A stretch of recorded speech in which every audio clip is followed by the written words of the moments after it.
Hello, everyone, and welcome to Shoots and Swerves with Chris Cortez and at Bad Guy Wrestling Jonathan. We got a lot to cover tonight. Let's get this show on the road.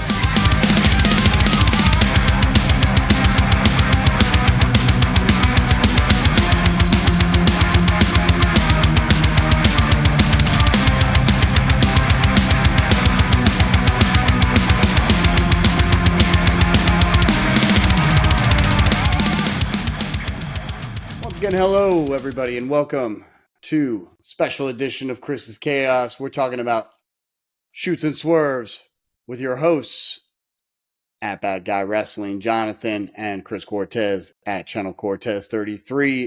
It's been a minute, but we are here to cover a whole hell of a lot of news. But before we do, Jonathan, how you doing tonight?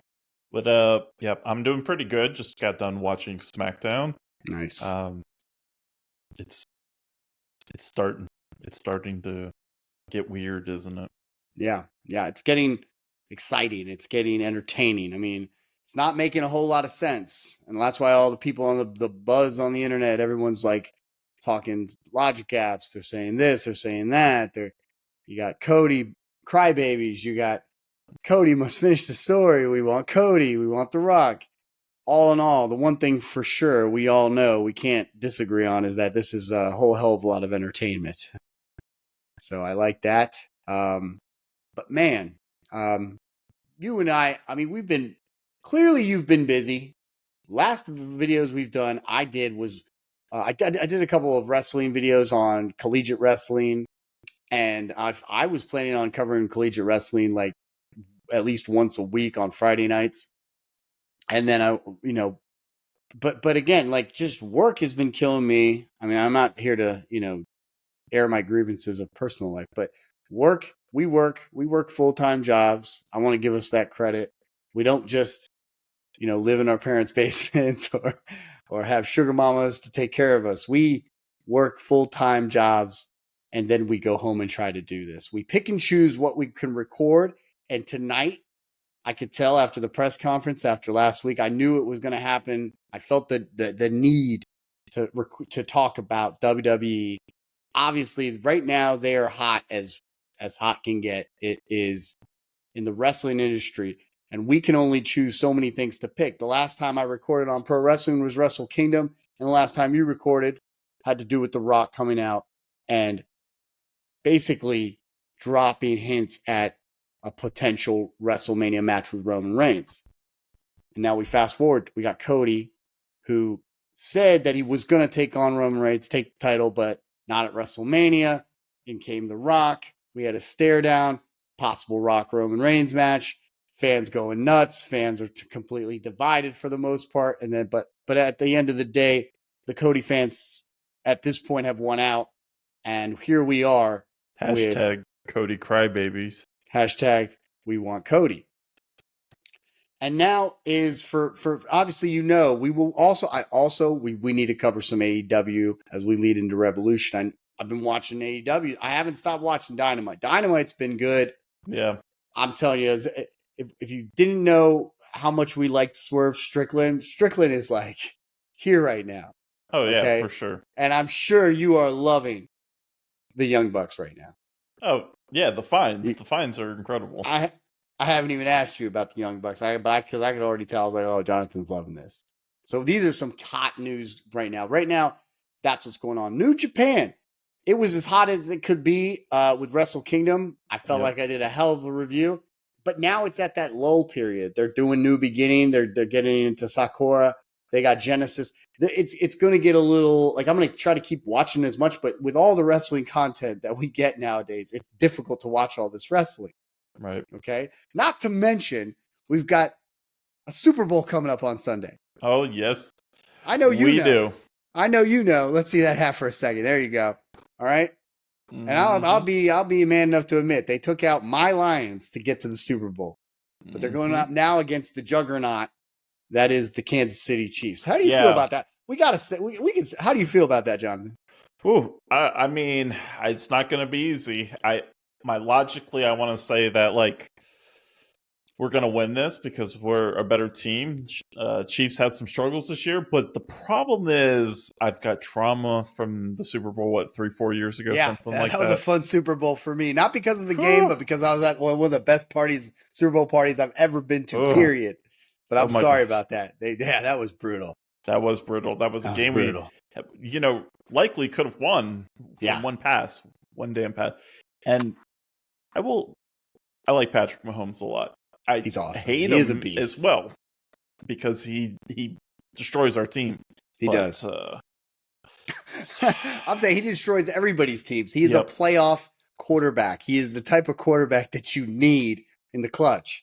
Okay. Now let me give you some numbers here because I was talking to someone about these quarterbacks in comparisons. You got Purdy. Okay. Mm-hmm. The last draft.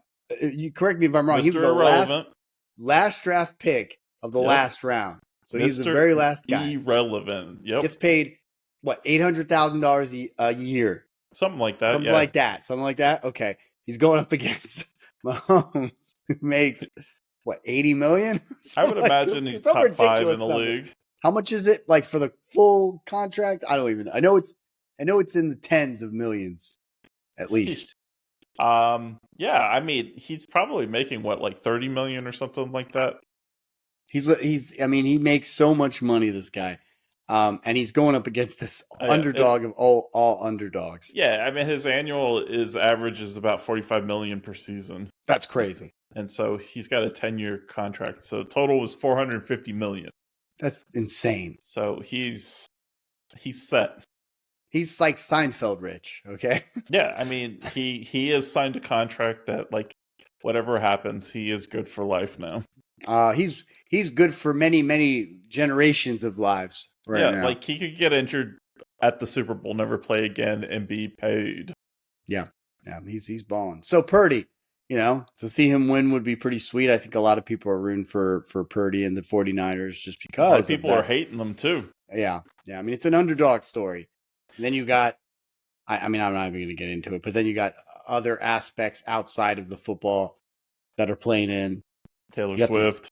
Yeah, you go. You got this Kelsey and Kelsey. Mahomes. That is a great tag team going up against Purdy. And who's their running back? 49ers running back? McCaffrey. Yeah, he's a good running back. Hell of a running back. He's the offensive player of the year. Yeah. Yeah, that was the awards that came out. Was it last night or something? And sounds about right. What's that? I said that sounds about right. Yeah. Yeah, I mean, it was overshadowed because of the press conference in WWE. Yeah. So I was still like, oh my gosh. And then my phone's going off, and it's like, okay, oh yeah, there's football stuff on too, right? That's the thing. That's the reason why we weren't able to keep up with. I definitely we kept up to a certain extent what's going on with wrestling, and we're trying to make sure that we don't lose, focus on that. But at the same time, there are things that are going on that you have to kind of pay attention to. And we were, especially you and me, when we got our favorite teams in the playoffs, having these legendary seasons. Okay, so you're not gonna, when that happens, you get into football, you know. And this could be heartbreaking too. We've been to the Super Bowl twice in the last 15 years. Yeah. We lost both of them. So I don't want to make this number 3 in a row. This would be terrible. It's one of those great years that even got me into different teams that I wouldn't normally think about, like the Texans with CJ Stroud. I think CJ Stroud is the best rookie quarterback we've seen in a long time, and be on the lookout for him. He came amazing. Out just running on this. Yeah. And just his athleticism and his ability to pass at that high level at this age is great. His chill zone in the pocket, his ability to stay calm in the pocket, he's like a seasoned veteran, and that was his first year. So as compared to the who's the dude in North Carolina or the Carolina Panthers? I don't remember. He was another high draft pick. He wasn't performing quite as well. Okay, then you got the guy from the Jacksonville Jaguars. The quarterback for the Jaguars, really good. Trevor Lawrence, if I'm not mistaken. Yeah, he's right. He's on the ascent. Getting injured though. I'm sorry. Yep. Yeah, he's on the ascent. He's getting better after a shaky rookie season. They got some stability at coaches finally, and now he's starting to develop, still making some mistakes, but he's got a hell of an athlete, hell of an arm, and all that kind of stuff. Yeah. So that's cool. So that's what we've definitely been focusing on. I also been focusing on, obviously I've been focusing a lot on collegiate wrestling, but now it's pumping out. They have like maybe three dual meets on every Friday.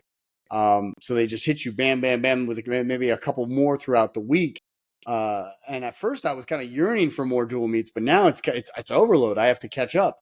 But I do see that tonight is Iowa and Penn State. Those are the number 3 now. Iowa, they've lost their number 2 rank to Oklahoma State.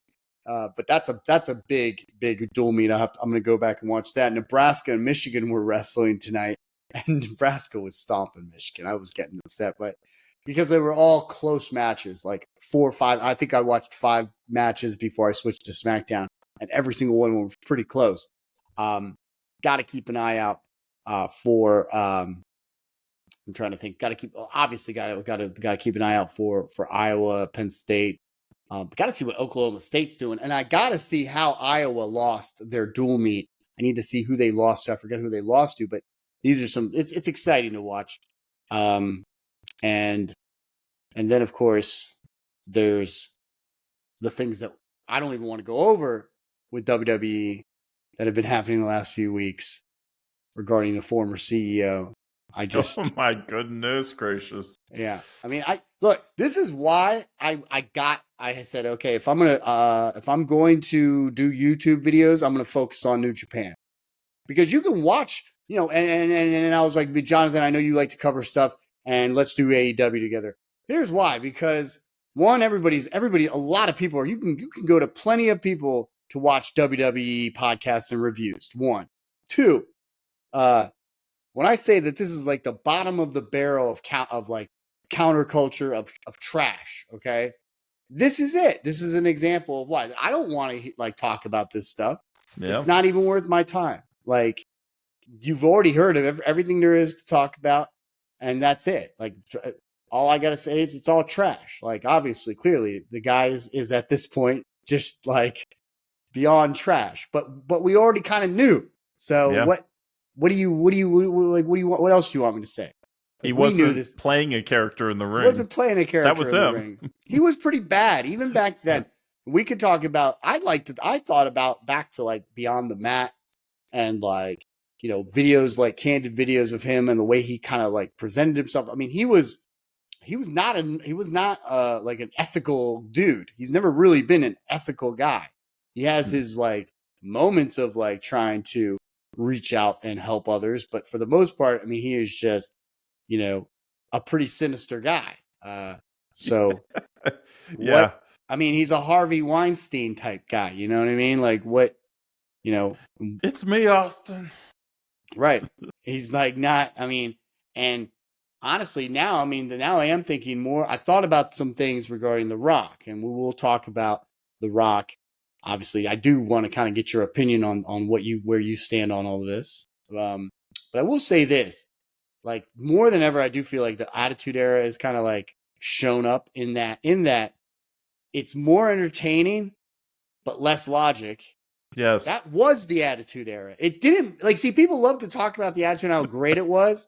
And I'm here to tell you, like, even then, as much fun as I had, like, and as much fun as I'm sure you had as well, Jonathan, I knew then watching it that a lot of this shit didn't make sense. Okay. It was like, but you suspended your disbelief. You truly suspended your disbelief because of how entertaining it was. Yes. Okay. I mean, you got people dropping trucks on others and blow up explosions. You got Stone Cold showing up to a hospital. You got Undertaker abducting Stephanie McMahon. Yep. You got things that are going on, but then even more so, you've got belts being hot potatoed left and right. You got The Rock. Here's a fun fact that I don't know if you knew. The Rock, okay, arguably the greatest performer in all of wrestling. Okay, easily top 4, like Mount Rushmore. He's a Mount Rushmore for sure. Everybody will say that, right? Let me tell you something about The Rock. He has never won a WrestleMania main event. Ever. No. I'm sorry. He won the last Stone Cold one. Exactly. Yeah. Let me finish. I'm sorry. He has never won the WWE Championship at a WrestleMania. Oh, wow. He has never won a WWE Championship at WrestleMania, and he has never retained a WWE Championship at WrestleMania. Think about that. So his only win with Stone Cold there. That was not for the title. No that was belt that was there, just so. that was just a feud match, just to end the kind of like to get his win back. So sorry, I was thinking about. He's never won. He has never won a WWE. I mean, it's obvious it's going to be a main event. He's never won a main event for the title. So in other words, as much as this guy was the guy, especially in the Attitude Era, he was never given his Cody moment. Like he was never given that moment to say, "Hey, you are the guy," even though everyone knew he was the guy. Yeah, plenty of other people have gotten that moment that weren't as good as him.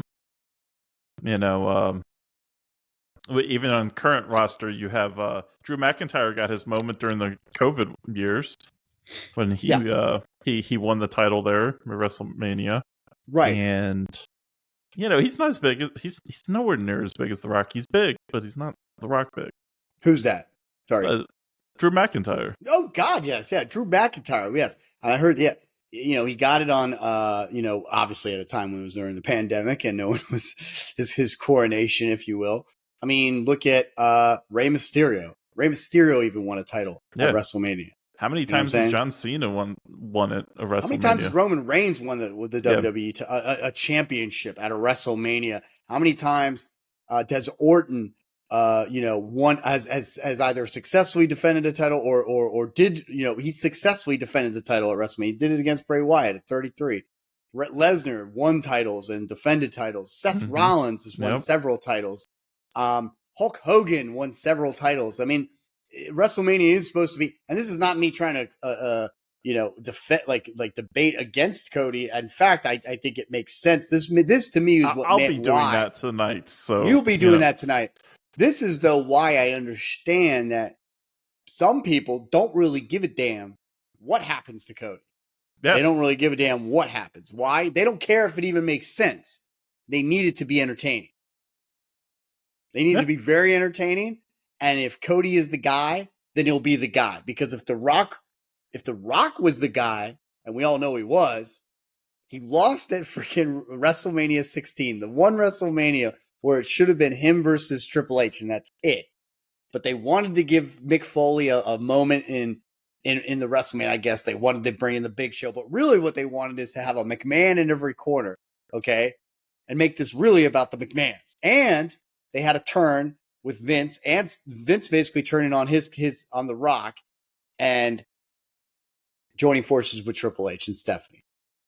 Yeah, we had a guy basically be the guy, okay, for pretty much up until now. Like, that's pretty much, and it was like probably one of the worst WrestleManias of all time. I'm not gonna lie, it was a terrible WrestleMania, and that is like, and that just goes to, but that just goes to show like what the Attitude Era was. Like it was kind of like we're gonna dick you in the face, we're gonna screw you up, we're gonna swerve on you, we're gonna shoot, we're going to work you fans, but you're gonna tune into next week to see what happens next. Yeah, absolutely. Like, you're suspending my disbelief when you're running your business basically on the outcome of matches. Like, that's, if you want to really get to it, like, we're putting a wrestler in charge as the CEO. Stone Cold when he was wearing the tie and everything, right. Or like, we're taking over the company because we're taking over the locker room or something with brute force. It's the best. Like, none of it is real, and I love it. None of it is real, and see, that's the thing. Like, people will be like, well, it doesn't matter if it's not real, it needs to make sense.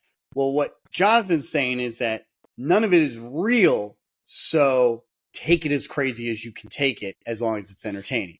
Yeah, right? I mean, as long as it's not corny.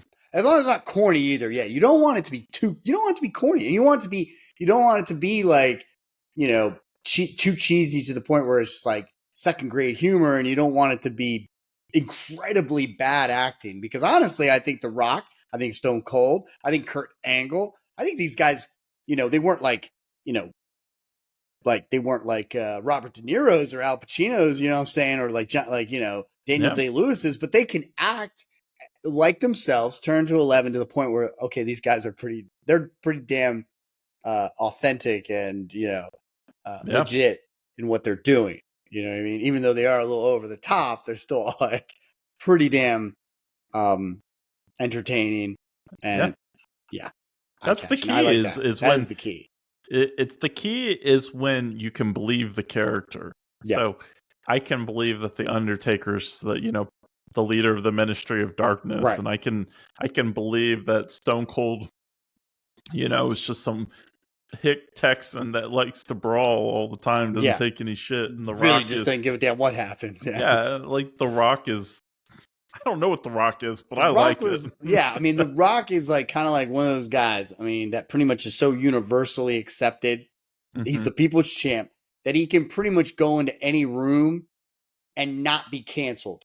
Yeah, that's like the way to look at me. That's the way to look at him. He is uncancelable, if that's even a word, because he has a background. His ethnic family upbringing, his family in the business, his persona, his ability to charm people. It's unmatched. So if you step into the ring with The Rock, he's pretty much going to put you in your place, like you're nobody's business. Like he's going to make you into the stupid mark that you are if you try to go up against it. That's what's going to happen. The amount of times that he did it to Triple H, he just and Triple H. The worst. And this is the other thing about Triple H. Triple H is why I loved Triple H at the time, because he technically was like the epitome of what Vince McMahon kind of, as far as the looks go, as far as like he was what Vince wanted in the golden age, like pretty much leading up into the Attitude Era. Like Triple H was a perfect look for a wrestler, and the way he presented himself, he basically represents the Nature Boy and the old guard.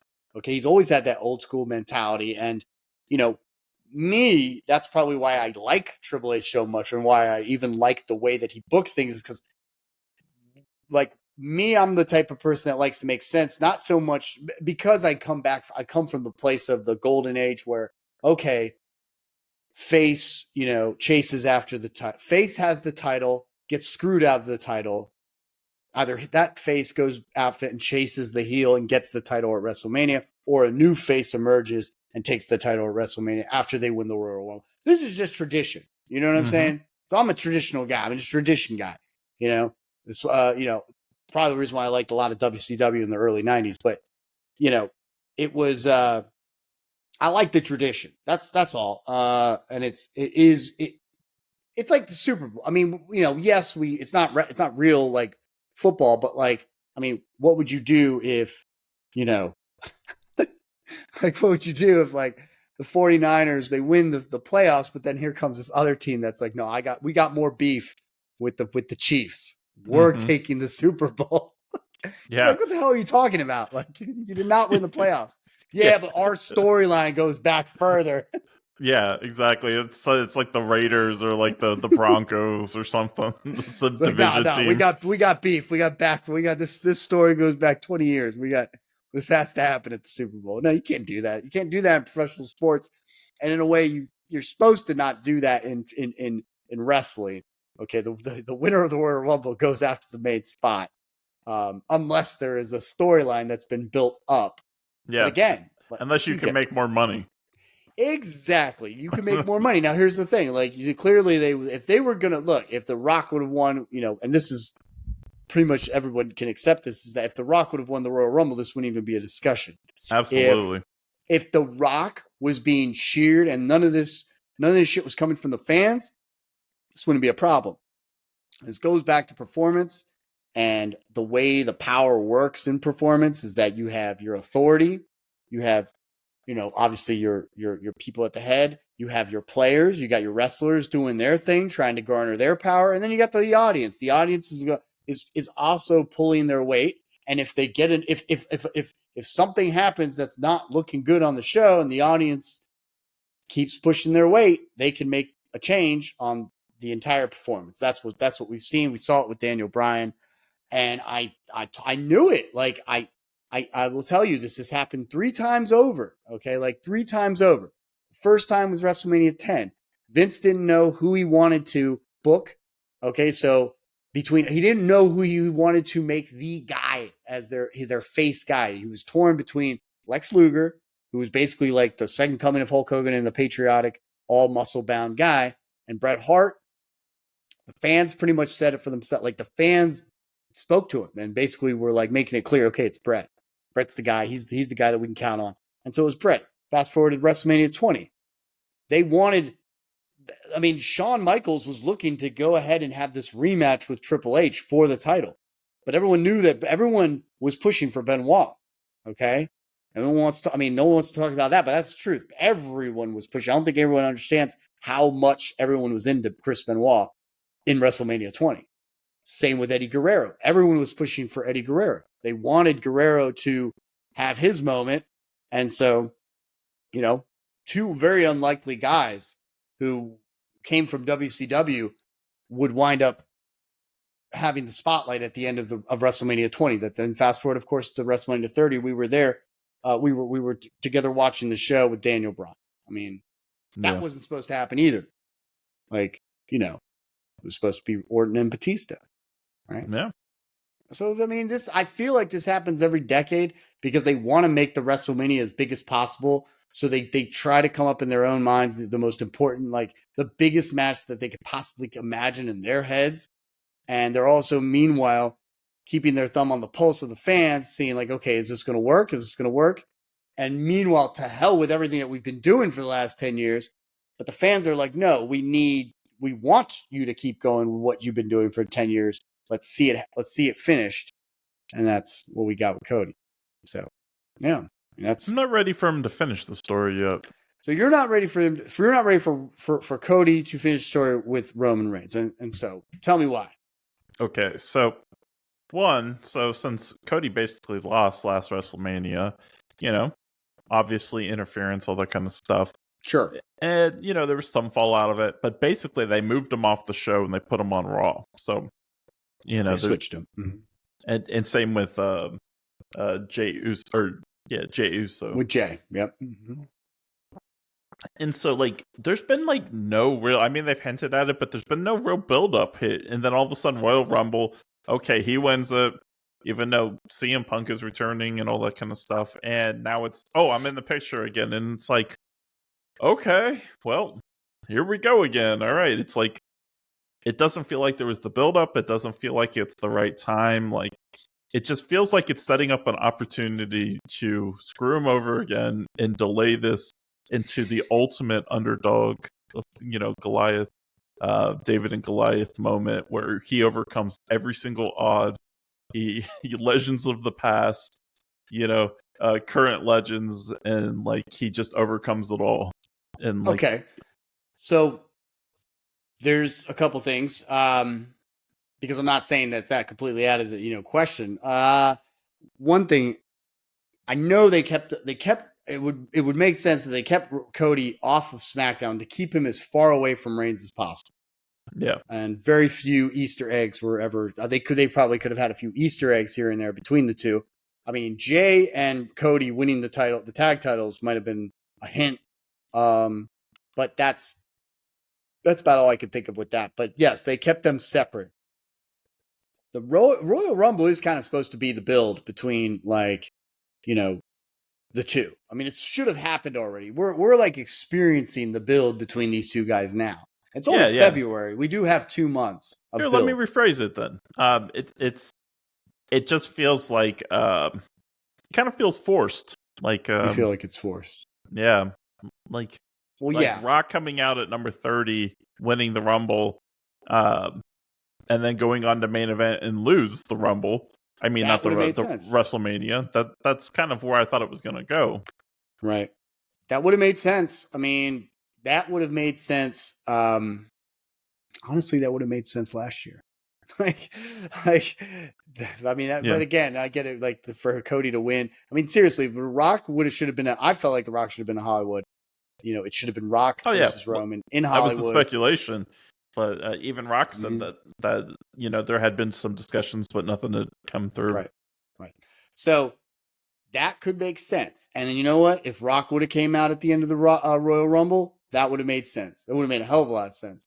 And then you got the idea that Cody, they've talked, I mean, so we've looked back at this, and there are talks, there was the idea of like the Cody winning the title at SummerSlam or winning it at like Madison Square Garden, same place I guess his father should have won it, and later in October, pushing this down a little more. Here's the problem. Here's the thing that I'm like curious about, and it's interesting because the storyline between Roman and Rock is pretty juicy, and I think they are going to pull the trigger next year. It's going to be they're going to build this thing between the two all year long next year. But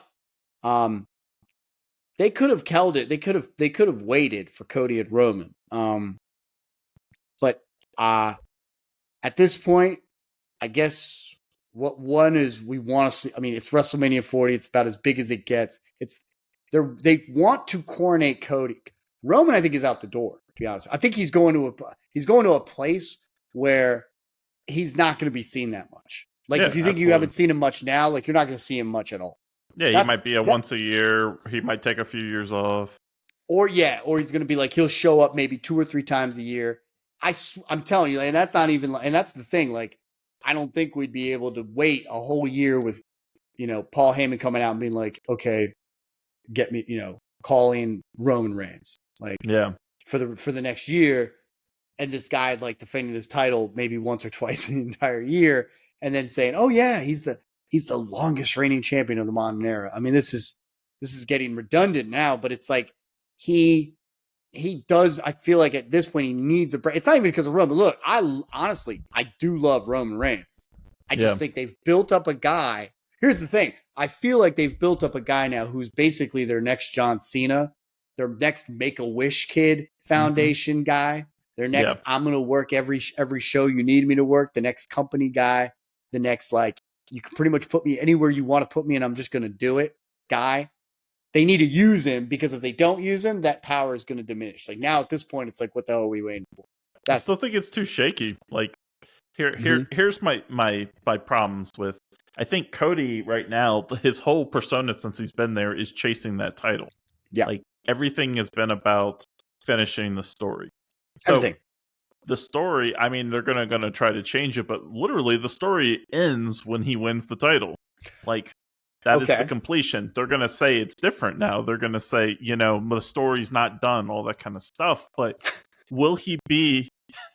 Yeah, I'm trying to keep it together here. But will it be as interesting when he has the title as when he's chasing it? And an example of this or a parallel will be like when Hangman Adam Page was the AEW champion. It kind of flamed out as opposed to when he was chasing it and going up against Kenny Omega. Yeah. And so honestly, that's a good point. Like that's something to be concerned about. You don't want this guy's stroke to go down with the completion of this objective. Honestly, I don't think that he's going to. I don't. And now here's why. This is another fault, another like mistake that AEW made is they never really gave that guy the baton to run with. I think Cody is like really does have his finger on the pulse. This guy does know the business so well and knows how to kind of carry himself and knows how to he knows how to tell stories. Like this story finished the story. I know it's probably like his most important story. He's a storyteller. Like the guy does know how to tell stories in the ring and knows how to like promote matches with stories. I mean, think about the segments he had with Brody Lee. Like, those are the best matches when they were facing each other for the TNT title. I cared more about the TNT title than I cared about the world title in AEW. The guy knows how to kind of set up feuds, okay? Yeah. Set up like backstories. Think about what you can do with this guy. You can have his wife come out and you can have a heel literally like attack his wife. No. You can have his brother at some point come out and then have people attack his brother. He's like a Bret Hart, John Cena, okay? Old school business. I mean, he's got so many different components to him. He's actually, and then here's the thing. Honestly, I think if you do what you're doing right now, the way you're booking him, you saw the way he was kind of approaching The Rock and Roman.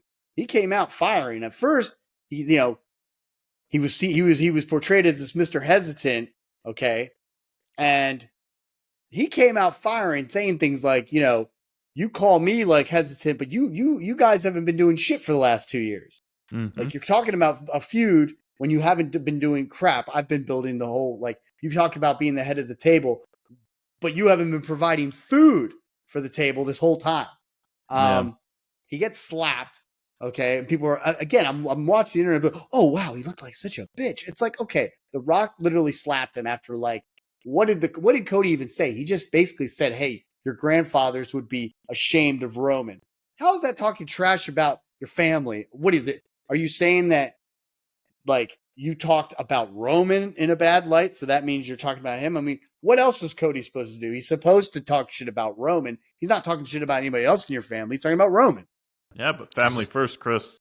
Yes, family first. It's the Samoan way. Yes.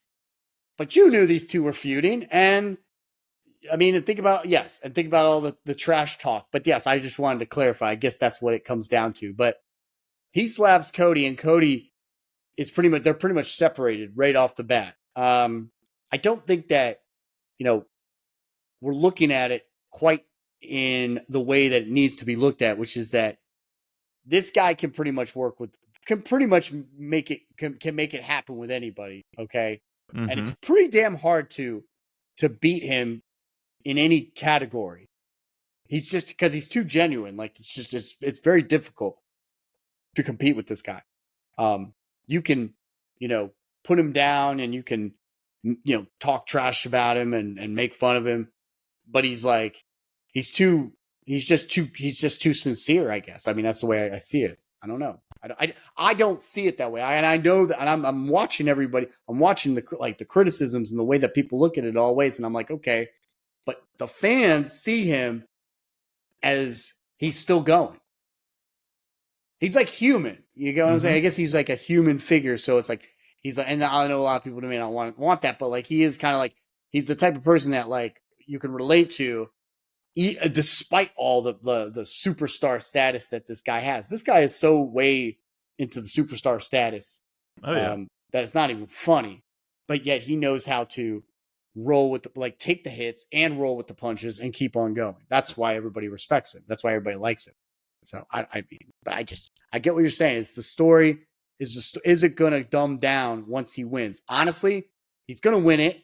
It's going to kind of taper off a little bit. There's going to be some feuds. He's going to have to defend that title, and he's going to have to defend that title with some cool matches, with some good feuds, good storylines. He's eventually going to drop that title. He's going to drop it, and he's going to have to chase it again. He's their guy. He's going to be their guy for at least 5. I'm going to give him 5 years at least, 5 to 6 years at least. Yep. Because he probably can't go that much longer. I mean, he's already kind of of age. Yeah. But you're also going to see CM Punk come in next year. He's not going to make it. You don't think Punk's going to have a main event next year at night 1? If he can make it to it, he got injured in his first match. I posted a thing on Twitter. I was like it was like, he should come out at number 30, right? You don't want to risk him getting injured if you don't have to. He comes out at like 27th and then rips his what was I can't even remember, what was his arm or he ripped his tricep is what there it is, we go, his triceps. Or he's was like, really? I love this guy so much. Trying to be a dickhead, and this is what happened. I mean, he didn't seem like this injury prone after he came back, before he got kicked out of AEW. But all I know is that, and you got to agree that how entertaining this guy is all the time. Like, absolutely. He's commentator bound if there ever was one. This guy can do whatever he wants at this point, and it's so much fun to watch him. But I think if he doesn't get injured, he's definitely on his way to a WrestleMania victory for the title. Okay, so that's here one title. I want to present an alternative to this. So I think it should be delayed out another year. Okay. I think Cody winning that title should be the recap of 2 long years, basically. And so he because it leads me to believe that either they thought The Rock was gonna take the match, and then the public outcry actually got them to change it. But that doesn't seem to be the way that they usually swerve us, and they shoot and swerve on us, and that you know what I'm talking about. I know what you're talking about. So I'm almost wondering if Rock is going to turn major heel and screw Cody Rhodes over at WrestleMania for his his right as the Rumble winner. He's going to screw him over and put family before, all right and everything. And then Roman's going to be like real appreciative, and then he's going to basically treat Rock like he's crap or something. That sets up a SummerSlam match. Rock loses to Roman straight up, so he puts him over. And then so it's this ultimate bad guy now. Like he's even The Rock, he's slain one of the Mount Rushmore guys now. And it's not like Stone Cold and Kevin Owens or something. Stone Cold is amazing, but Rock is in so much better physical shape than he is Stone in great Cold shape. I mean, and he's younger than Stone Cold, and he is in great shape. I don't think that he's in really good shape aesthetically. Yeah, he could probably pull off his own stunts in movies. Yeah, and it's not a trivial win if Roman Reigns beats him. I know damn well that he could probably perform better than Stone Cold Steve Austin did with Kevin Owens. It's not just going to be a brawl. It's not going to be a brawl with no bumps. It's going to be a match. It would be a match. I don't think it would be a match. It would go maybe 10, 15 minutes tops. Not even. Maybe 10 minutes. I'm sorry, but I don't. I know you. Like he will go, but he will get gassed. And I'm telling you, he's got time to build it up to SummerSlam. Yes. See, that's I think the if other he goes option, 20 minutes. If he can go 20 minutes, they can have an amazing match. Of course, yes. If he can go 15 to 20 minutes, I mean, I would even give him 15 minutes. I mean, that'd be great. Like, I'm telling you, though, just think about this. Think about the match he had with Cena. He's probably taking roids. Probably. I'm okay with it. I'm almost certain that he's doing, but like, go back to 29. Okay. I know. Even John Cena is getting gassed out now, but 11 years ago, and even Cena's getting gassed, but 11 years ago, this guy went full throttle with John Cena with finishers and all kinds of crazy shit, trying to make this the most epic match of all time.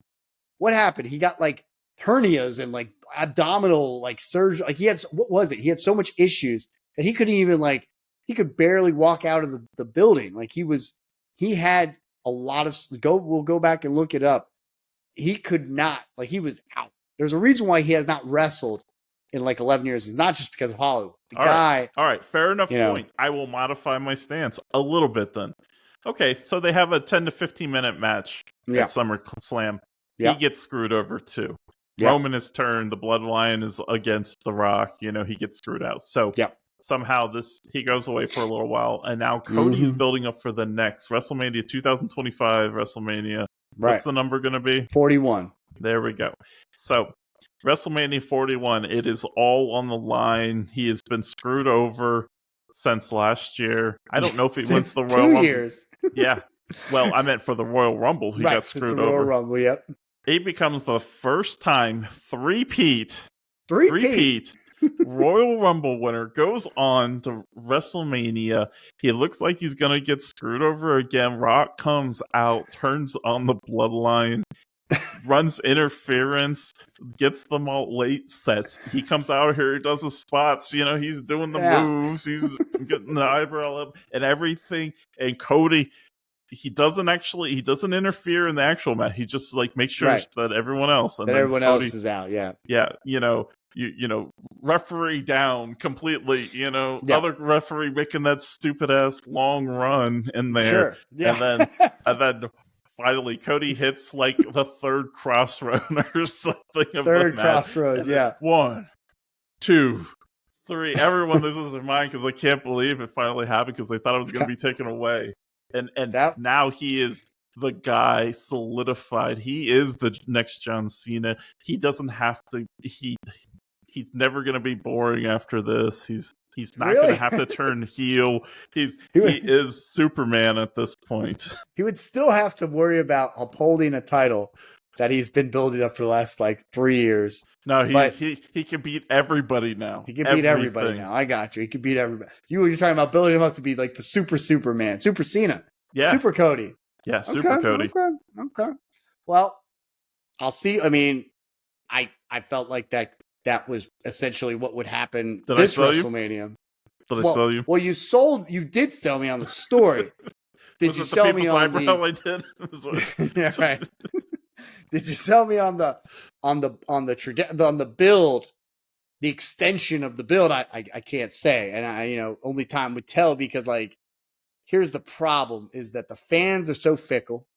Yeah, for and sure. That if you don't give them what they want when they want it, there's a very good chance you didn't strike while the iron's hot. It gets cold, and we go to a point where we have a Cody Rhodes win some random match, and it's like, oh, I finished the story, but nobody really gives a shit. I mean, it's like, come on now. We don't really care. This is like a freaking Judgment Day or Vengeance pay-per-view, and now it's too late, because, and I get what you're saying is like, take it to WrestleMania, but like, what happens if it gets cold? They will pull the trigger because we got to do it, and it will be completely, flat. And the Rock coming in and fighting off everybody else is something that I totally agree with, because what it's going to take for Cody to beat Roman Reigns is to have everyone else taken out. Yeah. And people online I was listening to, they're like, oh, well, we got to make sure that it's clean, that Cody wins without any help from The Rock, or that Cody wins clean. I'm like, that's still clean if The Rock came in to stop the rest of the bloodline. Absolutely. Like, as long as he doesn't mess with Roman, it's clean. Yep. So you got to have that. That's going to have to happen. I was hoping for CM Punk, Seth Rollins, and or The Rock to come in and take out Jay and Jimmy, or sorry, not Jay, but like Jimmy and Solo. Like, they're going to need to take out those two guys. Those two guys are going to fight tooth and nail to keep their tribal chief at the head of the table. So it's like, what are we waiting for? Is essentially 2 months. And I get I see where you're like, you have 2 months to get The Rock pretty much as built up as like a heel, if you will, as possible. Yeah. To have him have second thoughts, or second, have a second change of heart, and to take out Solo and Jimmy. Now, it's 2 months. I mean, and so not a lot of time. He might show up at Elimination Chamber, and then probably, a week or so before WrestleMania. Can you do all that? Or he has to come a lot. He has to start coming weekly. Yeah. Yeah. Which he's not. That's the thing. I don't think he's going to do that. He's just not going to do that. I get so I would imagine, like, I feel like, yes, it would be great to have him booked into these shows like that, and booked into the story, and have a long-term story. And that's what we were talking about, having a long, like, he mentioned he wanted to play the long game. But honestly, I don't think his involvement is as much as you think or as much as we would want him to be. I don't think it's possible, because the guy just doesn't work that way. And he's got his responsibilities to Hollywood. He's also now he's handling the UFL, and now he's handling the board. So he's like, he's really more of just an attraction that shows up. I think that what happens after WrestleMania is with Roman doesn't show his face for months. Okay. And whenever The Rock does show up, The Rock might show up once just to do something, WWE promoted related. And then at one point, Roman comes back, attacks The Rock, and be like, what, you think I forgot about this shit? Like, this isn't over. Like, we're having this match, and I'm taking the head of the table. And that's at WrestleMania next year? Next year, it's Roman and Rock. Roman wins, and that establishes Roman as the guy, as far as the Undertaker type guy. He's the guy that nobody beats for the next 5 years. Yeah. That's what it. I mean, I guess that's something that people are not. I'm like, I've been reading, I've been listening to, and I don't think people. I guess that's now we talk about it. People aren't talking about it as much. This isn't just about building up Cody. This is about the story between The Rock and Roman, as establishing the Roman as the next Rock, as the next Brock Lesnar. He's the next attraction. Roman's is already there. He just needs to drop the damn title. Yeah. Like, he doesn't need the title anymore. You know what I'm saying? It's time for him to give the title to someone else who can carry the weight, so that he can join God status with John Cena and The Rock. Yeah. That's what we're talking about. Yeah, I mean, I do like that. I do like that match, though. Next year's WrestleMania, if it was Rock and Roman Reigns without a title, so it's really about it's like icon versus icon style match or something. It's not. It's who's the head of the table. Something Yeah. worth more than the belt. This is about who's the head of the table. Between the eras. With the Rock's era versus the new era, who's the winner? Right. And Roman Reigns already beat John Cena. Mm-hmm. So I mean, if it was between Roman and Rock, I mean, Roman's got to beat. If he's got to beat the Rock. And I mean, it's kind of a no brainer. That's the other thing. Like if it was Roman and the Rock at WrestleMania this year, there's no way in hell the Rock would win that title. Yeah. And it would be like it would be bad. It would be bad for everybody, because if you think Roman doesn't show up, I mean, Rock would be like, it would be crazy. But yeah, you still run into that problem though you were talking about earlier. You think in a year from now Rock's going to be able to go 20-25 minute match? No way. I think he's going to I think he's going to 10 to 15 match tops. And I think also this gives him the chance to build for the Roman Rock match. It gives him a chance to kind of have more time in the ring. Maybe next year he puts himself in the Royal Rumble. Maybe he says, hey, maybe I should have put myself in the Royal Rumble, and I'm going to put myself in the Royal Rumble this year. Maybe he gets taken out by by Roman Reigns. Like, he needs more reps in the ring. He cannot go in. He cannot go in. Like, I mean, I know he probably has his own wrestling ring at one of his compounds, but like, he can't. He can't, bunch of lackeys that he throws out the ring. He just throws out the ring on a regular. Drinks a sip, gets his water, wipes his head off with a towel, throws 20 more over the ring. Jabroni, come here. Those are his reps. Rock bottom. I need 20 jabronis. Now I got to get them over the ring, and then I'm going to keep doing. We'll start there. They're like running laps around the ring. Oh, it's what we get paid to do. Come into the ring, get thrown out of the ring. They get caught every time. He's like, "What's your name, son?"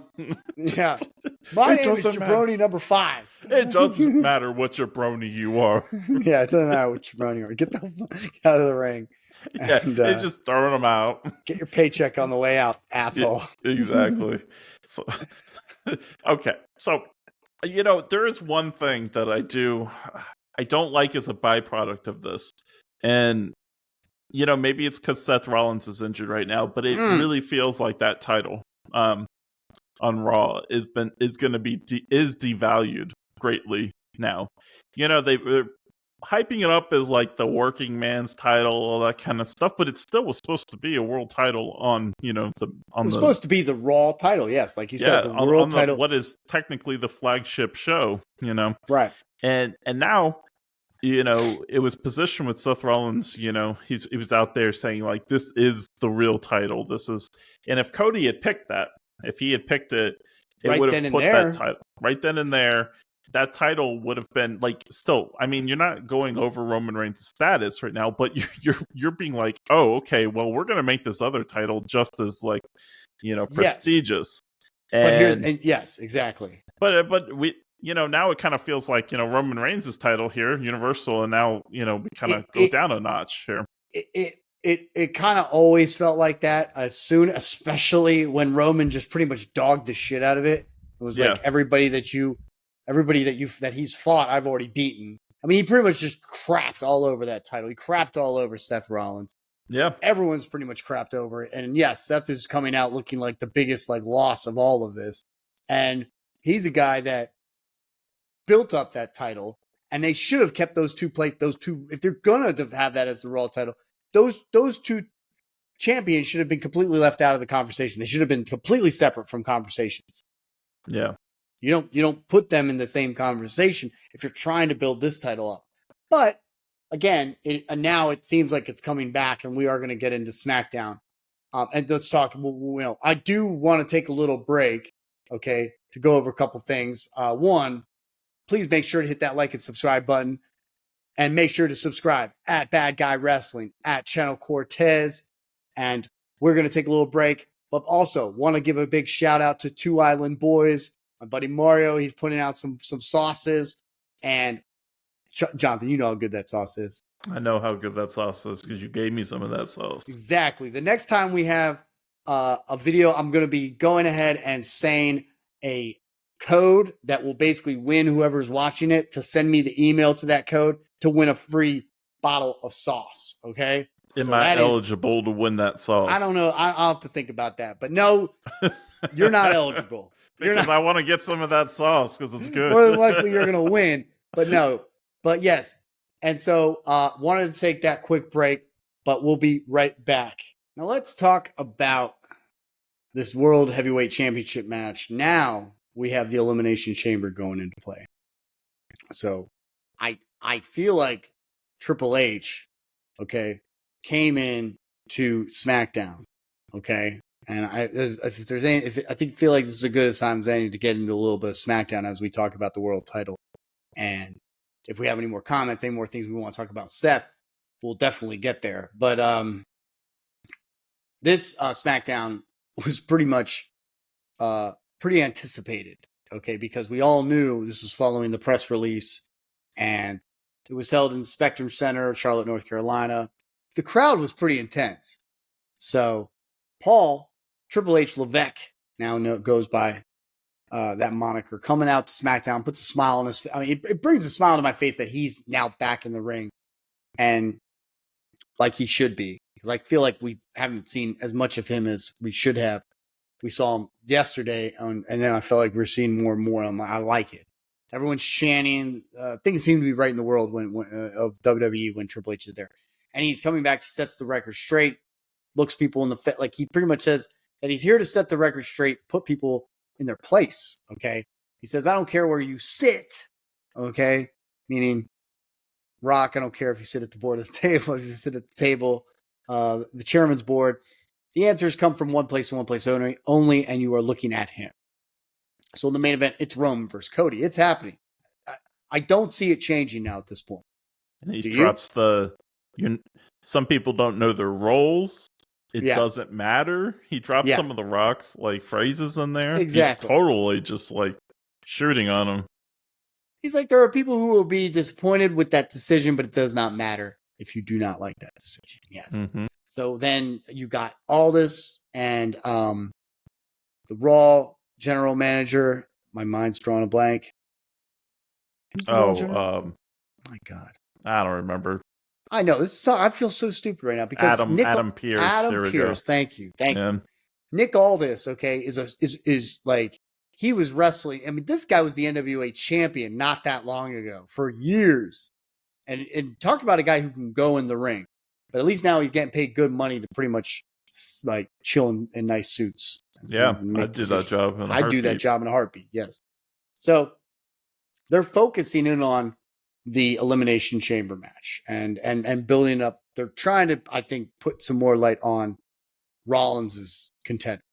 Let's make this. Let's stop dogging him and let's stop dogging this championship and let's start making this worth something a little more. Let's stop devaluing the title and start bringing it back up. Is it too late at this point, Jonathan? For WrestleMania, yeah, because your champion's not even going to be he's going to be coming off an injury. He's probably going to be dropping it to whoever wins the Elimination Chamber. Probably. So it's more than likely he's going to drop that title. He's coming off. He's ready for a break. It probably won't even be a main event. It'll probably be like in night 1 or night 2. Either way, it's going to be under the main event. I would imagine it's in night 1, and it's not going to be the main event. So, yeah. But at least it's a good build to get somebody else on that show. Somebody that, and here's the sad part. You know, what's the really sad part is here's somebody that they can I guess sink their teeth into. You know, this is the thing they could have gone. They could have gone a whole nother direction. Seth almost beat Roman Reigns, and he got him to a point where Roman Reigns pretty much had to disqualify himself. Yeah. To stop the match because he was so fed up with the match. You know that? Remember that? That was a while ago. But so Seth was pretty much like the one guy that could be like, hey, you haven't beaten me yet. Right. In a way. Yeah. But I don't know. He doesn't have the momentum right now. he just didn't have the momentum and all this shit that's going on. I mean, they've basically been dogging him. Yeah. So, but anyways, we get this build for the Rollins Championship, qualifying match. We get a match between Drew McIntyre and AJ Styles. I wanted to see Styles win, honestly. I mean, I know McIntyre is like pressed to go. He's going. I knew McIntyre was going to win, but stranger things have happened. And Styles is the one that lost to Seth for that title. I still feel like AJ Styles is like still has like the power, the star power to kind of be like not like the guy, but he's like, I mean, still AJ Styles. Oh yeah, for sure. He was Undertaker's last match. Yeah, I mean, he's still arguably the best wrestler in the world today. Yeah, and still pound for pound, and still can do like mic work, promo work, look, wrestling ability. He's still, in his own category.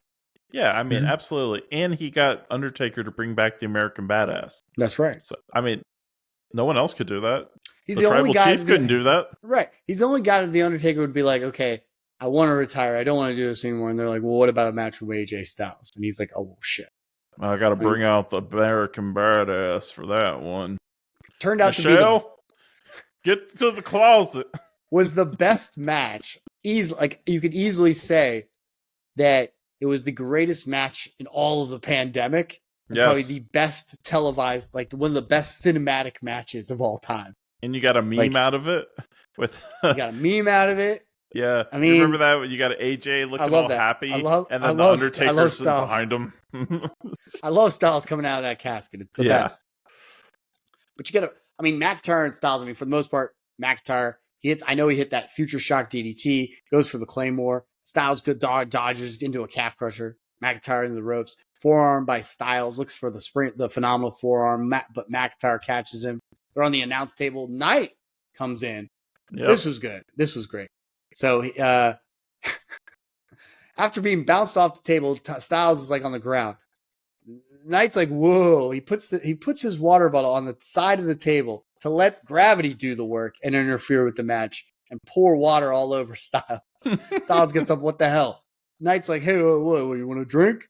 Like, couldn't be more assholery around here, but basically, McIntyre hits Styles, who bounces into LA Knight. They're back in the ring. AJ does an inside cradle and almost gets the win, if not for the ref being distracted by Knight, who's trying to get into the ring.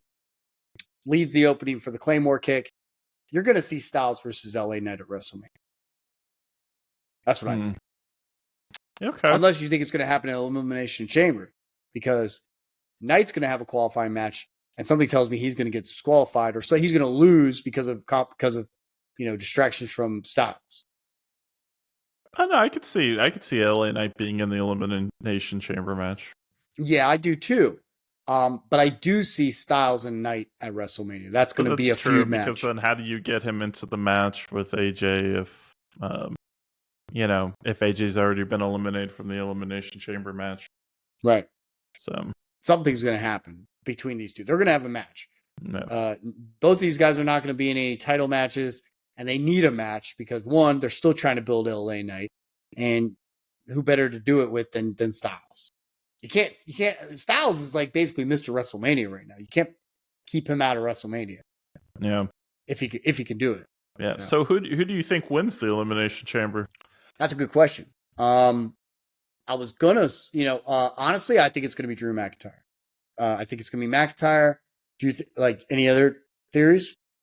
Well, I mean, I forgot who all the people were on there. So was Gunther on there? Nope. I know that's a if he was in there, that would have been a different story. I would have been like, all right, Gunther could be the guy. Yeah, I'd love to see Gunther and Rollins, but like Gunther's the guy I would have gone with, but if he's not in there, it's definitely Drew McIntyre then. Yeah, I think it's going to be McIntyre, and I think McIntyre is going to win. Yeah, I think he's going to win the whole thing. Mm-hmm. Yeah. So, I also would have said Sami Zayn, but then once they put him against Orton, I'm like, that makes more. Like, we'll talk about that, but Orton does kind of need to be in that chamber to kind of add a little more star power, which it needs. Yeah, for sure. At least that's that from their perspective, that would make a lot more sense to have Orton in there. And it was a match that made sense. I would have liked to have seen Zayn in it though, because I think Zayn's going to go after Gunther. I think he's going to be the guy to go after Gunther at WrestleMania and win the title. If he wins, he still might not be able to win the title, but he's probably their best bet. So I'm pulling it up right now because I want to see what that image was again, because it just happened. So let's see here. Because it was right in the beginning, right? Owens is going to be in it too, Yeah, that's right. Owens was. I'd love to see Owens versus Seth Rollins. That would be fun. Oh, Dirty Dom. I remember Dirty Dom. Dirty Dom. Dom's going to get eliminated by Kevin Owens. He's not going. Unless something happens. Maybe he could be in the Elimination Chamber, but I don't think Dom's going to beat Kevin Owens. I think it's going to be Owens in the Chamber. That's just my bet. All right, here we go. Let's see. I got it right here. Okay, so Randy Orton, Bronson Reed, KO, Jake Paul, AJ Styles, Miz, Lashley. Wait, who's that last one? Logan Paul. Logan Paul, I mean. Not his brother, Jake Paul. Logan Paul. So AJ Styles, Miz, Lashley, the Viking Raider guy. What's his name? Yeah. Ivar. There we go. Ivar. Drew McIntyre, Sami Zayn, Dirty Dom, and LA Knight. So some of these guys can already be taken off here. We got AJ Styles is off. We got and then we got Sami Zayn is off. Mm-hmm. I'm surprised that easily Ivar's imagine Bronson Reed is gone. Yeah. Ivar's gone. Yeah. Miz is gone. I'm actually okay. I'm going to tell you right now. I think Miz is gone. Yeah. But I also think that so here's some possibilities, because there's like the idea of Logan Paul versus Kevin Owens as a rematch is very much in play. I think that could be an Elimination Chamber match. It could be a WrestleMania match. Mm-hmm. So that being said, could Logan Paul be eliminated? Is he not? He could be in the Elimination Chamber, as could Kevin Owens. But Ivar, I think, is interesting that he was placed in it. Yeah. Because they didn't have anyone else to put it in the qualifying matches, or because do they want to actually push this guy as a singles competitor? Because he is like a beast, and he can move. He's kind of like the better one of the two Viking Raiders. He's like the guy that seems to have like more going for him. Well, I would say that's just fact. So let's do an addition. So we have Sami Zayn and we have AJ Styles gone. So 6 guys got to be gone from this list. I got Bronson Reed is the third one. I got Dirty Dom is the fourth one. Mm-hmm. And then interesting, if you say, if you take out Kevin Owens and Paul, then that's 6 people right there. And that would leave Randy Orton, Bobby Lashley, Ivar, Drew McIntyre. Yep. And then, interesting enough, The Miz and LA Knight. Or maybe you could... I would probably actually take Miz out, put Bronson Reed in then. Yeah. Then, I honestly think so. So Logan Paul and The Miz. Yeah. I mean, honestly, I wouldn't be surprised if The Miz gets in. Just because they've been kind of like pushing him a little bit here and there. I thought it was interesting. We're going to talk about... I definitely wrote my notes. It was interesting that Logan Paul was like worried when they mentioned, oh, you're going to be facing The Miz. Like as if he was like this monster guy that Logan Paul has to be worried about.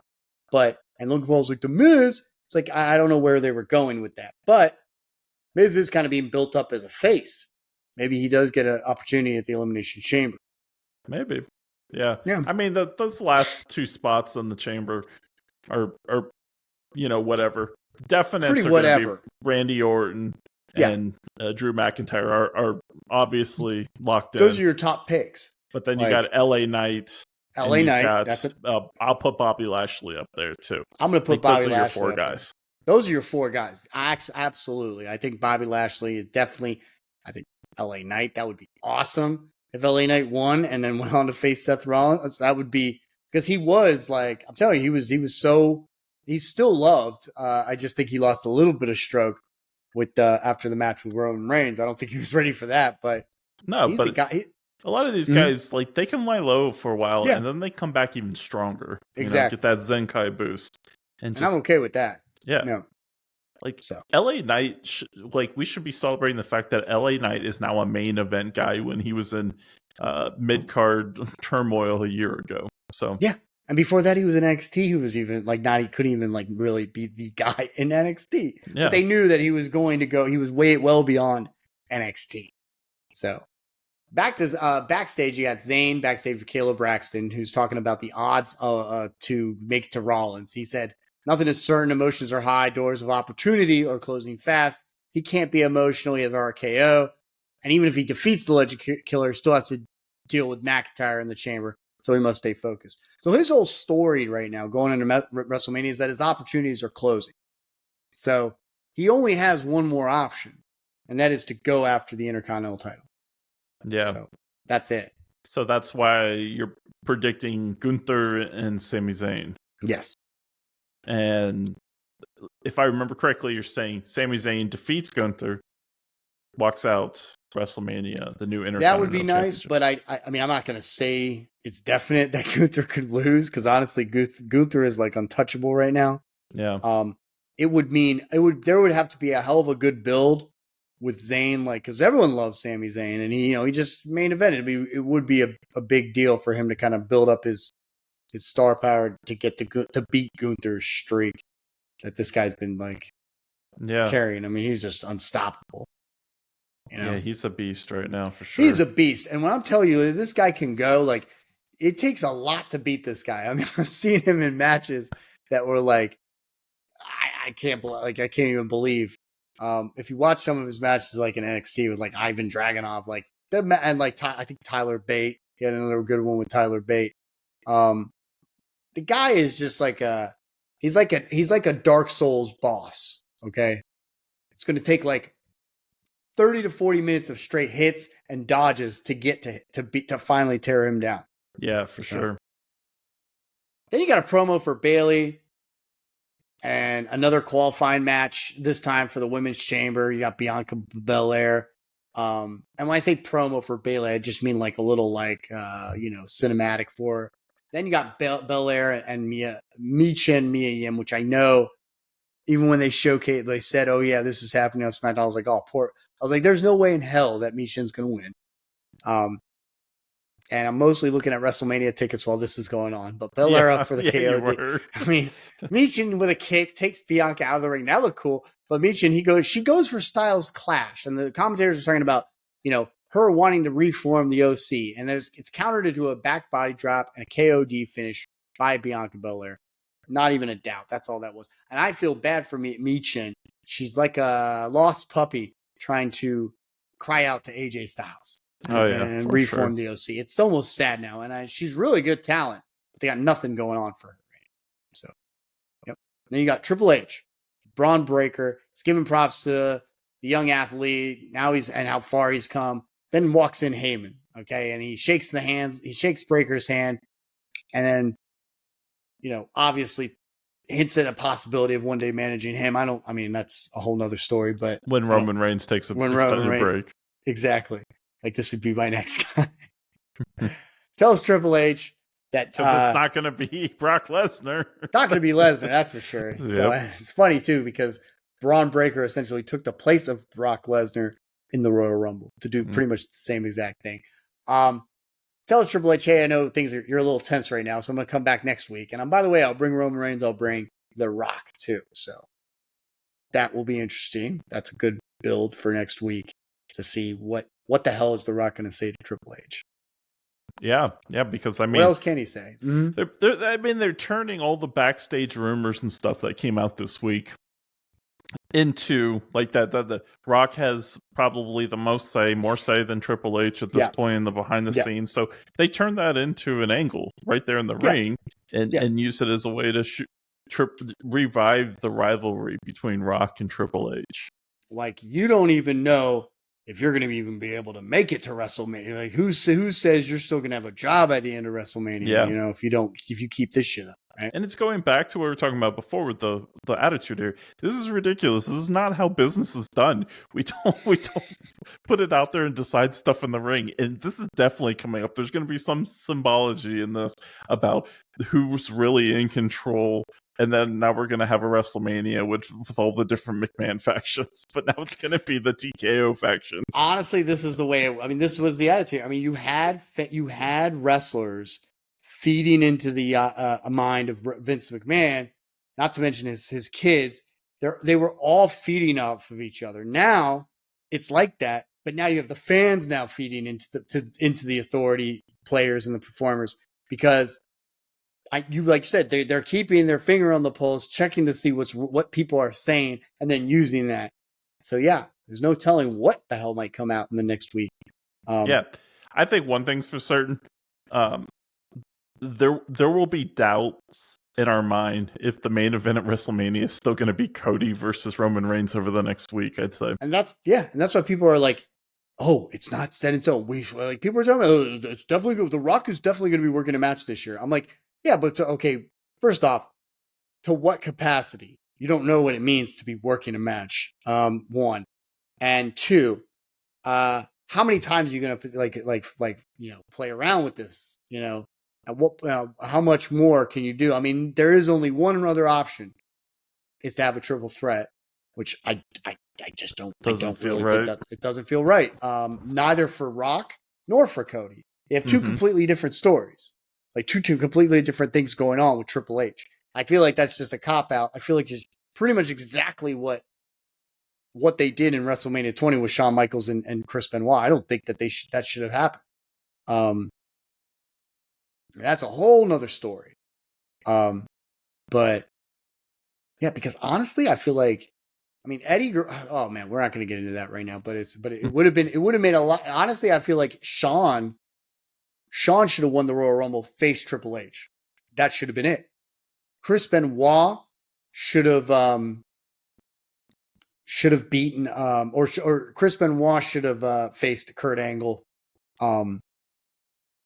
at WrestleMania. He should have beaten Kurt Angle because Angle was the one that kept beating Benoit, that kept kind of being one step ahead of him, and they had these banger of a match, like these killer matches. Yeah. Guerrero though was the one that seemed to have stolen. He stole the title from Brock Lesnar, as a face, and then he pretty much kind of stole his victory away from Kurt Angle. People loved Eddie Guerrero so much, and he was kind of at his top game. So it was tough to kind of figure that out. So you get a cop out like a triple threat. We don't want to see that again. It's not the same thing. We don't have that going on. So, yeah, I don't think that they need to do all that. Honestly, you know what I was thinking? I was kind of interested. I know it's kind of completely not going to happen for many reasons. I kind of wanted to see The Rock versus Seth Rollins. Okay. After all this, these little Easter eggs, these little comment, all this little this little back and forth between everybody, and how Seth was kind of oh yeah, I want The Rock to kind of join us. He can hang off my coattails, Yeah. They can act like this is their show, but I'm the one that's been carrying this whole show for the last 10 years. And he's right. Rollins was Mr. Raw for 10 years. Yeah. So I thought it would be interesting if Rock and Rollins had a match, just to kind of shut him, just to confront Rollins and then actually win, take the title and be the world champion on Raw, but pretty much be the Roman Reigns on Raw, or even switch the titles, put Rock on SmackDown with the world title, put Cody on Raw with the WWE title, have the Raw title, the Raw championship still be the workhorse title, but this time it's the real title.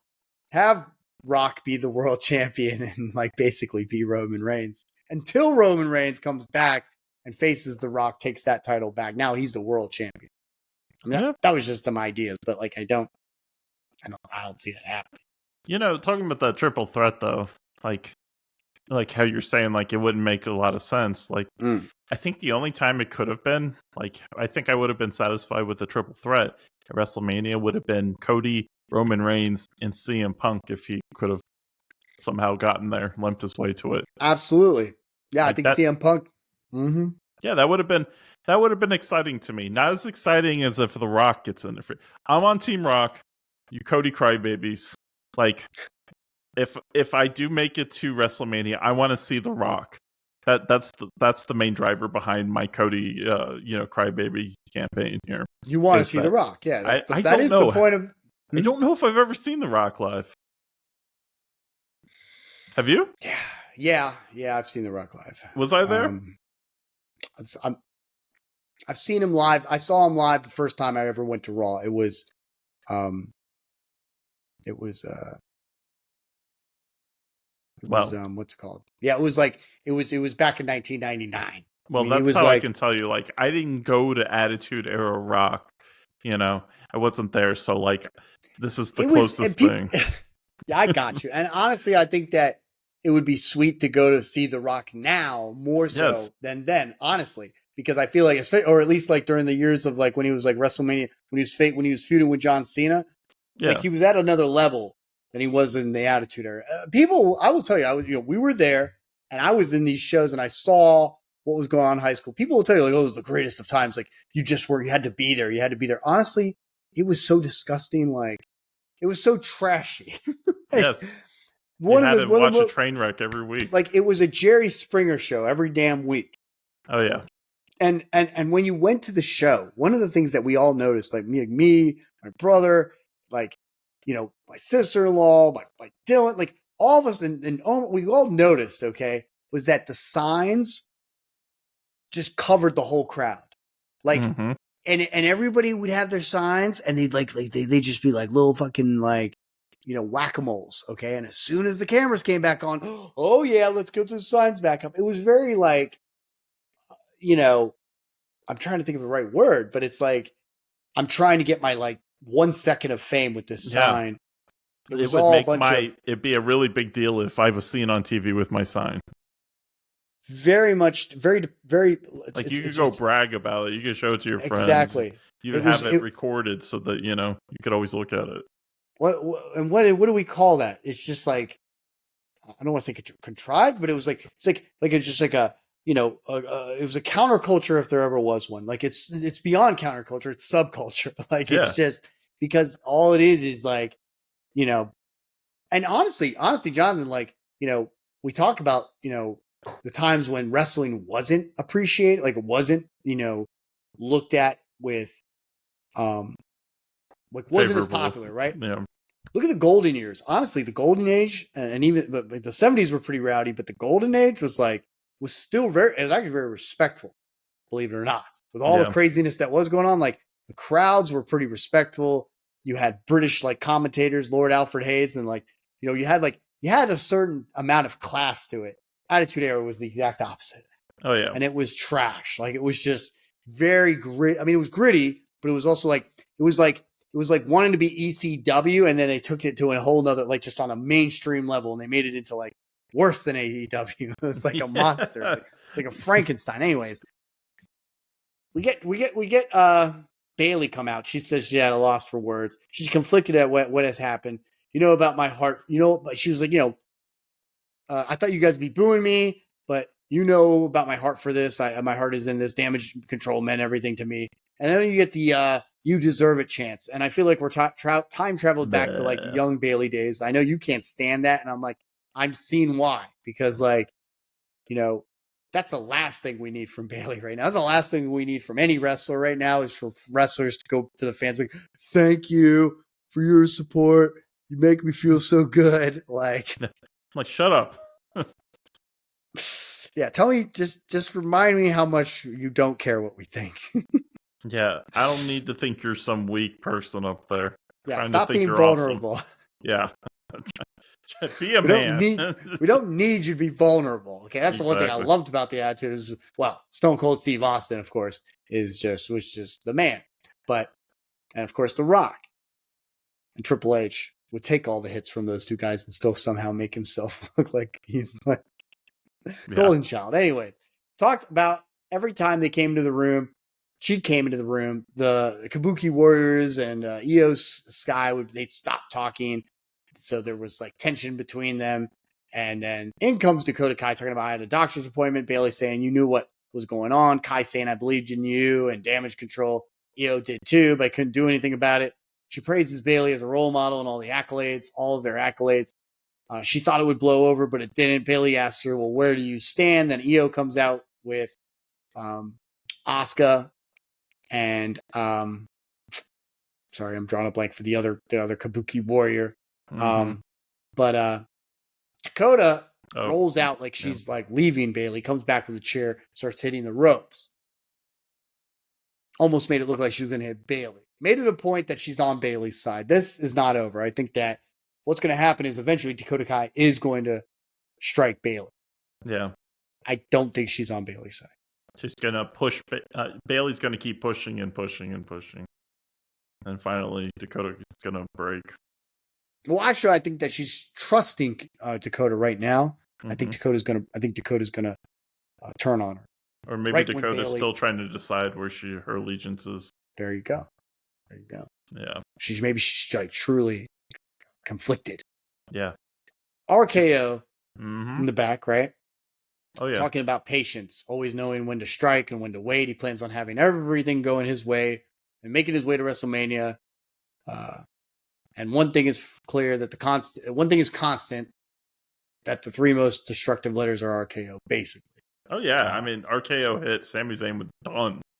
He did. He really did look legitimate in his match, which I do want to go over. But it was I did feel like it was Randy was going to win.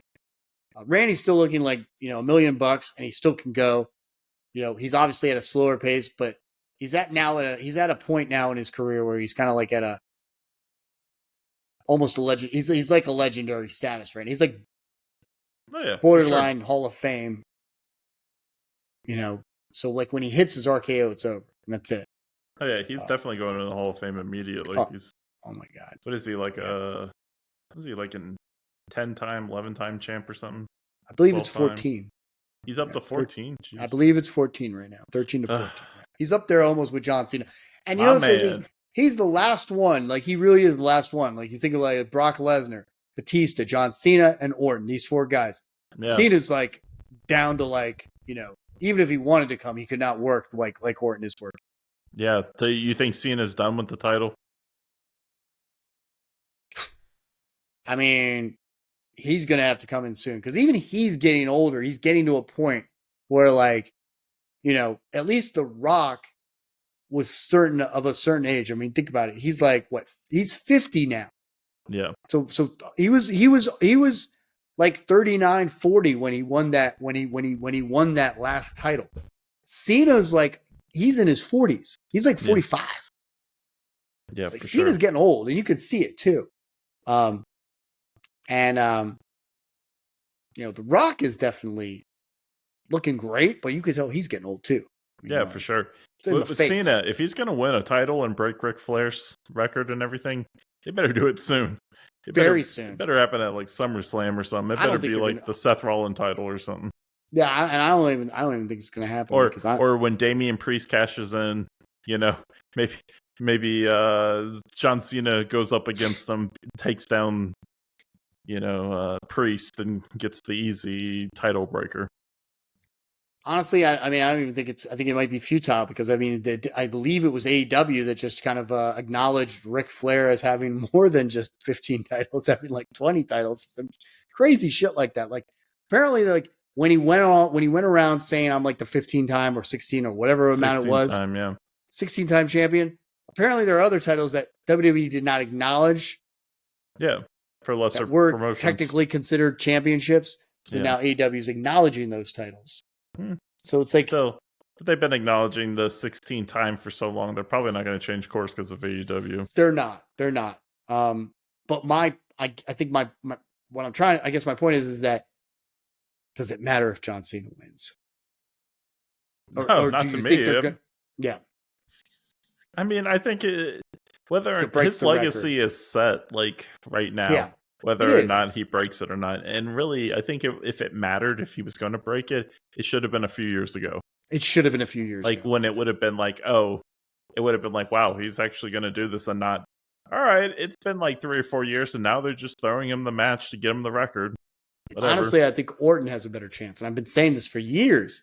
I think Orton has a better chance of breaking the record. And I think if anyone was going to break the record between the two, it would be Orton. Orton's the one that came out of Evolution. Orton is the evolution of Ric Flair. Yeah. He's supposed to be. He's the evolution of Triple H and Ric Flair. Yeah. Like, that's what he's supposed to be. And he's been going the whole time. He's still like, he can still, him holding a title right now makes a lot of sense to me. Yeah, it wouldn't blow my mind. It wouldn't blow my mind. So that would make sense. You got Tyler Bate, Pete Dunne, the Bruiserweight, taking on DIY. Winner takes on Judgment Day at the Chamber. Honestly, I thought DIY was going to win. I wasn't paying too much. Like, it was kind of like zoning in and out, but Dunne and Bate won. Yeah, they got a big push here the last couple of weeks. They've got a big push now that he's got a name change, you know? And I feel like DIY was getting a push, but even now they're like they they're not winning the big matches, but they had a good match last week. So that was cool. I think both these teams are getting good pushes. They look good. What was Butch's? They changed Butch's name. He went back Pete to Dunne. They went back to his original name, Pete Dunne. There we go. Which makes sense. I remember you hyping him up in NXT, right? Yeah. And for the viewers at home, I don't watch NXT. That's just a thing. So I don't know who this guy is. He comes out as Butch. I'm like, okay, well, who's this dude? Yeah, like, his name kind is of Butch. Sucked. Yeah. And now he's Pete Dunne. Back to this guy. It seems like he's back to this guy that you were hyping up. Like, he looks like he's going to hurt somebody out there. Exactly. Like, that's who he's supposed to look. That's what they marketed him as. Like, instead of Butch. Yeah, like instead of some like weird dude with a wife beater named Butch. Yeah, like some stooge. You know, they make him look for Sheamus. Like, what is Sheamus is stooge for sure. Yeah, Sheamus is like, bastard stepchild of a stooge. Yeah, but the dude who's out there with Pete Dunne now, the blonde hair guy, he looks like he should be the stooge now. Yeah, which is sad because Tyler Bate's also a really good wrestler. I think he's actually was trained by Pete Dunne, so he's only like Pete. That guy is only he's in his early 20s, or early now mid-20s. Yeah, he's like 4 years material right there. Stooge material. Yeah, he's paying his dude. He's like 4 years younger than Pete Dunne, but Pete Dunne trained Tyler Bate. Tyler Bate can go in the ring.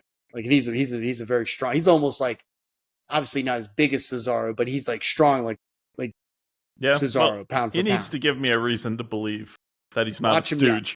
Yeah. It's going to take a while. But right now he's like overhyping Pete Dunne. I kind of get a sense that like eventually Pete Dunne's going to get pissed off at him and just like totally turn heel. Murder him. And they're going to have a nice little, program between each other. And that will build up Tyler Bate.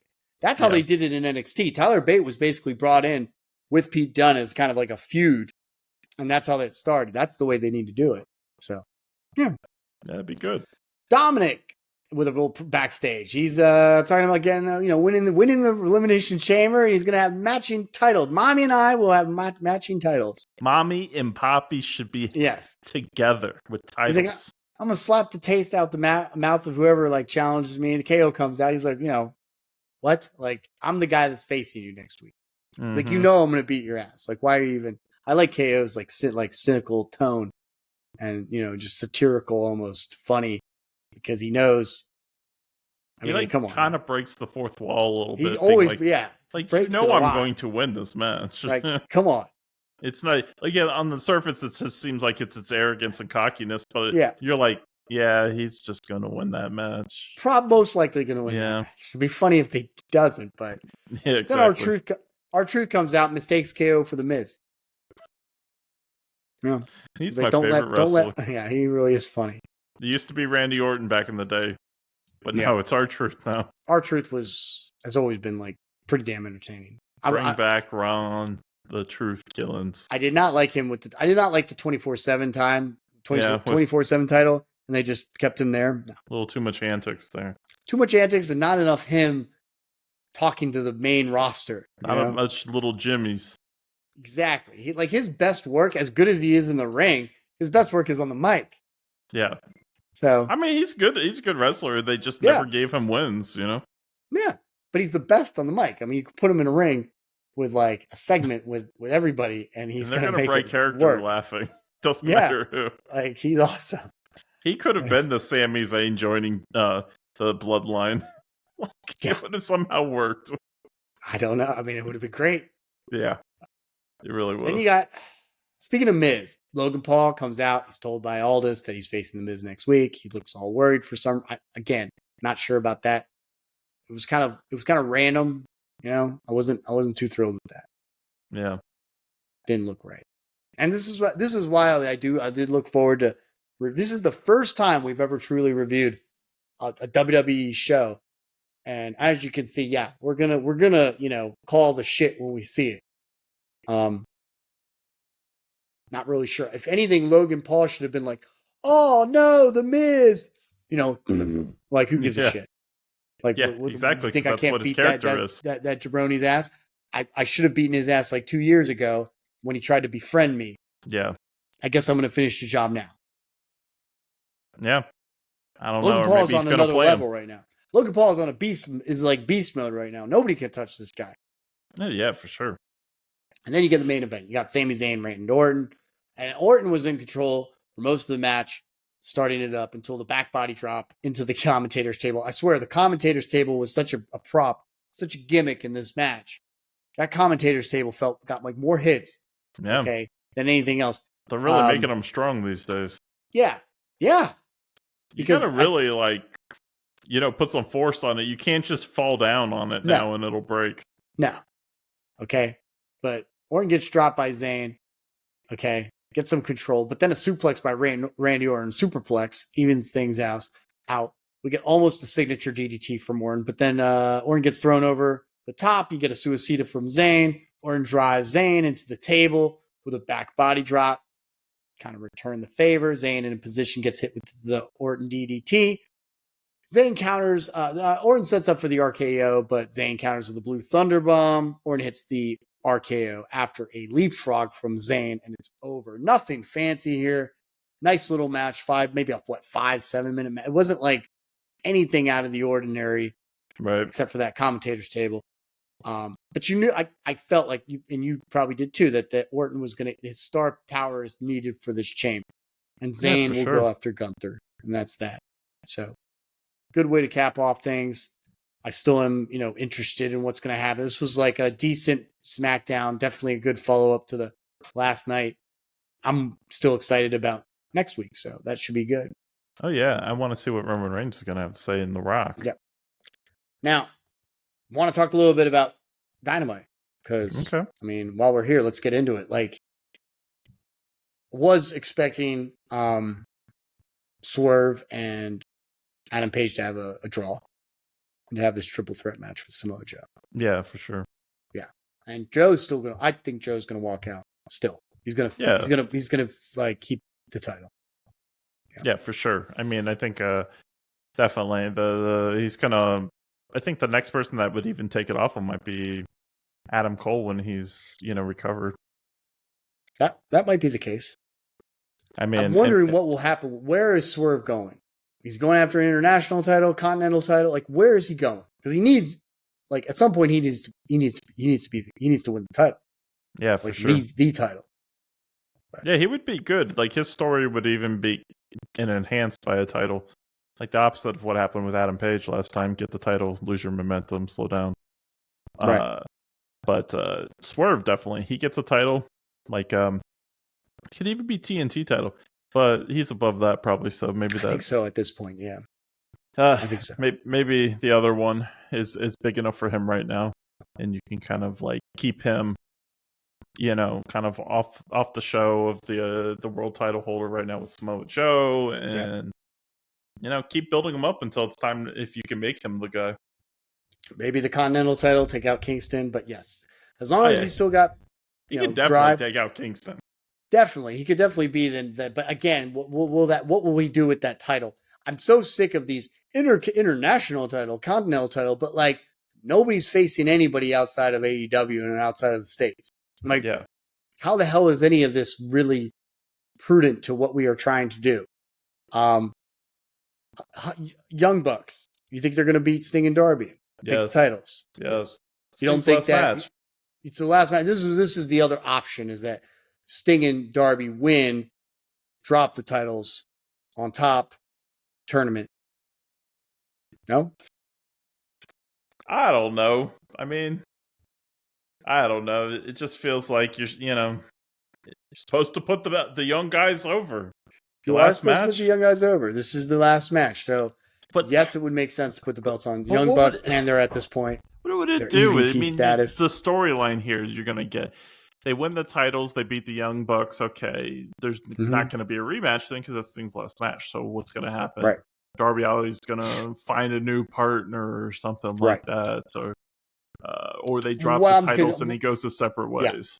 Yeah. But it's anticlimactic. It feels like. I think here's what I'm promoting. Here's what I'm promoting because yes, I think the Young Bucks should win. They get the titles. Now they're the EVPs and the tag team champions. Oh yeah, they really just rev it up on the obnoxiousness. Here's something I'm surprised nobody has mentioned. I've been keeping an eye out to see if anybody says this is what I want to see. I want to see kind of Sting take the pin, kind of fall through. I really want to see this. I don't care. I want to see Darby turn on Sting. Maybe not, and not lead like full blown. I'm a heel. But I want him to turn on Sting and be like, look, like that wasn't your last match. Like your last match is with me. Why the hell haven't they this is the final thing that these two need to do. That is not your final match. This is your final match. Me versus you. We've been in this. If Sting's going to finish this, let's finish it with this guy. The guy he's been with the whole time. If he's going to go put it all on the line and end it and drop a loss to Darby and that's it. Or if you're Sting not following you won't even Channel know. Cortez right now, after this amazing idea, I don't know what you're doing. There you go. I don't know. I would love that. That would be amazing. Yeah. I want to see it. Sign me up right there. Tony Khan, I know you're a mark of the worst kind, but this is what you need to do. Yeah. You need to set this up. Yeah. Book it. I want to see it. Because that would be the way to go out. Yeah, Tony. Tony, get some respect back. I'll respect you. These thoughts are fueled and brought to you by Dank Little Thing IPA. This is a limited edition hazy IPA by Sierra Nevada. Well, this one is brought to you by the San Francisco 49ers. Hopefully, Super Bowl winning 49ers. But I am worried. So I bet.